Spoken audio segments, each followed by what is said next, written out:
معلومة مهمة عن الجل ده. ايه ده يا حفيدي؟ انت بتعمل ايه؟ ولا ايه اللي معاك ده؟ ده رويال جل يا جدي للشعر. ما انا عارف انه ريال جل او زبيب جل او كريم كراميل. ايه يا جدي اللي انت عمال تقوله ده؟ احنا على الهوا يا جدي مش كده. احنا على الهوا ازاي يا حفيدي؟ انت كان انت ولا ايه يا حفيدي؟ افهمني بس يا جدو، انا بصور اعلان عن الجل ده. بتصور اعلان يا حفيدي؟ يخرب بيت ابوك يا حفيدي، عايز تفتحنا؟ يا جدي والنبي يا جدي ابوس ايدك، سيبنا نكمل الاعلان ده طيب دلوقتي وبعد كده نتكلموا بعدين. كمل يا حفيدي كمل، ولا ما انت نافع. زي ما انتوا شايفين يا جماعة الجل بتاعنا بشكل تاني، وفي منه 3 الوان، ابيض واسود وبتنجاني. يا جناني يا جناني، كمل يا حفيدي، ولا ما انت نافع.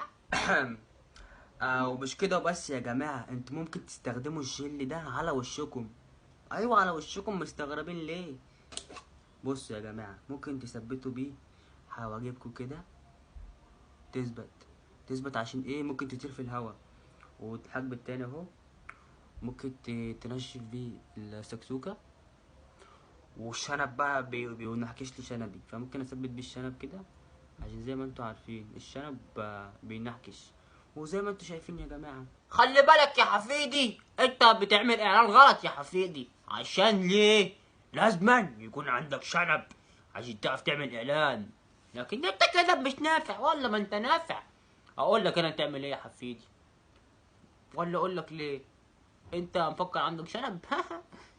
آه. طب لو انت عندك شنب يا حفيدي، انا يبقى عندي ايه؟ بلاستر. ابو الجل اللي عايز يجيب جل اهو يا جدي، اهو يا جدي، انا مش مصور اعلان اهو بص يا جدي، انا مش، محدش يجيب من الجل ده، انا مش مصور اعلان يا جدي اهو.